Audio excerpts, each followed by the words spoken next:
ওকে, তো যেটা বলতেছিলাম যে বিএসপি মার্ট গেছিলাম, ওখান থেকে পেপারস নিয়ে আসছি, বাইকের পেপারস চলে আসছে।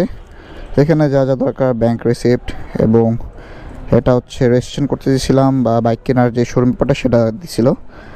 আচ্ছা, তো ট্যাক্স টোকেন যেটা দিছে সেটা কি করছি, ট্যাক্স টোকেনের যে বিষয়টা সেটা আমার মানি ব্যাগে মাত্র এতটুকু সাইজ। কেন? কারণ ট্যাক্স টোকেন যেটা সেটা হচ্ছে লাইক একটু বড় থাকে, তো সেটা বা আর কি মানি ব্যাগে এরকম ওয়ালেটে ক্যারি করতে খুব প্যারা হয়, বা এটার জন্য আলাদা একটা ব্যাগ ক্যারি করা লাগে। সো আমরা যেটা করছি বা আমি যেটা করছি সেটা হচ্ছে ট্যাক্স টোকেনটাকে জাস্ট আমি, এটা এতটুকু ছিল সেটাকে এতটুকু নিয়ে আসছি। কীভাবে? জাস্ট একটা ফোল্ড দিছি, কারণ পিছনে যে লেখাটা সেটা এতটাও গুরুত্বপূর্ণ না যে আপনার রাখতেই হবে বা পুলিশ সার্জেন্ট কেউ ধরলে আপনার ওই লেখাগুলো দেখবে। সো আমি যেটা করছি সেটা হচ্ছে ট্যাক্স টোকেনটাকে পুরো হাফে ফোল্ড করি এবং ল্যামিনেট করে ফেলি।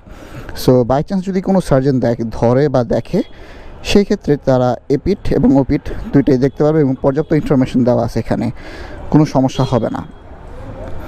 আচ্ছা, তো আমি যেটা করছি সেটা হচ্ছে বাইকের নাম্বার তো নিয়ে নিছি, বাইকের নাম্বার পেয়ে গেছি যেহেতু, সেটা এখন লাগায় ফেলবো।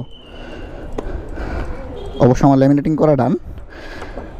এই যে নাম্বার দেখতে চান, নাম্বারটা যদিও ভিআইপি সিরিয়াল না, বাট নাম্বার এখন এখানে আর বসাবো। এর আগে দুইটা ছিদ্রি করতে হবে, এখানে ছিদ্রি করে তারপর নাম্বারটা আমরা বসায় ফেলবো। চলেন। তো হ্যাঁ, এখন বাইকটা হচ্ছে টোটালি লিগ্যাল একটা বাইক, আমি রাস্তাঘাটে ইজিলি নিশ্চিন্তে চালাতে পারবো। কেউ আটকেলে অন্তত পক্ষে আমাকে ঘণ্টাখানেক সময় নষ্ট করতে হবে না কোনো কারণে।